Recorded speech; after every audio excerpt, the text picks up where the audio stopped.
it's Wayne Bridges, End User Computing Solutions Engineer with VMware. In this video, I wanted to take a quick look at hiding the application store on iOS devices.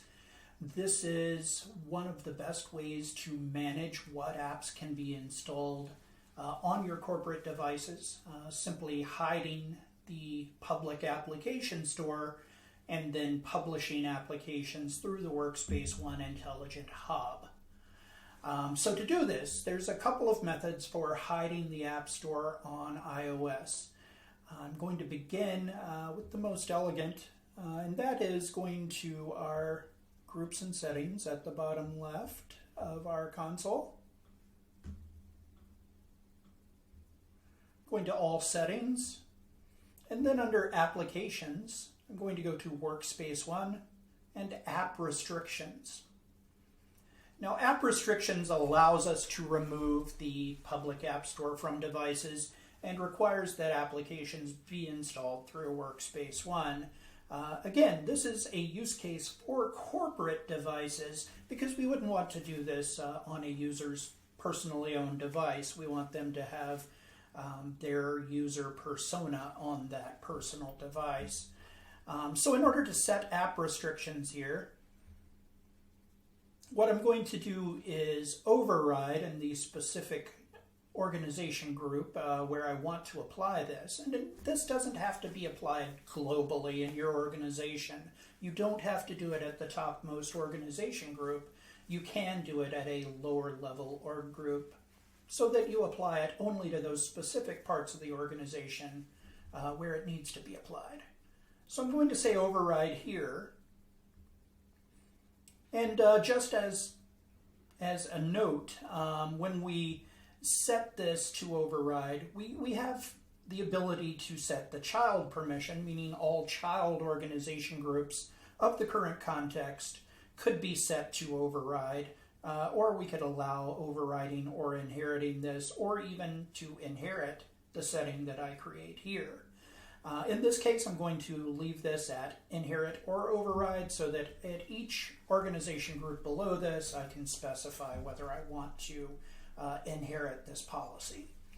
And as we see here, this is simply a checkbox. And what this does, if we look at the tooltip, is that it's going to hide the public app store from the device, and it's going to prevent installing applications in that way, so that we have to force the user to install applications if they're being installed through the Workspace ONE Intelligent Hub.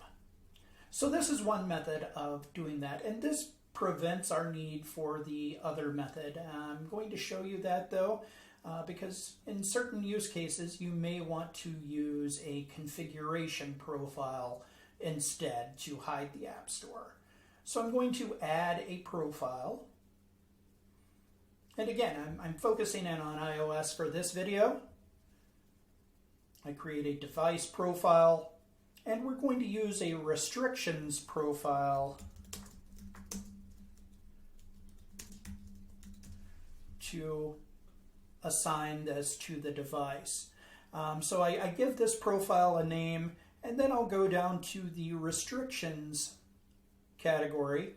I'm going to add a setting here.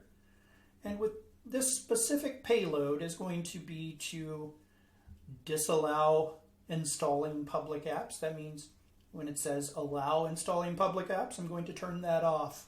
And as we see here, this will hide the App Store from the device, and the user cannot install any applications through iTunes, through Apple Configurator. This does, as we see over on the right side, require an iOS 13 plus supervised device. And there's also the option, if we choose not to do it that way, then we can use allow App Store icon on the home screen. And what this does, if we look at it, is remove the App Store, but applications can still be installed through Workspace ONE, through iTunes, or through Apple Configurator. So it depends on your specific use case. In most cases, for corporate-owned devices, we want absolute control over what can be installed.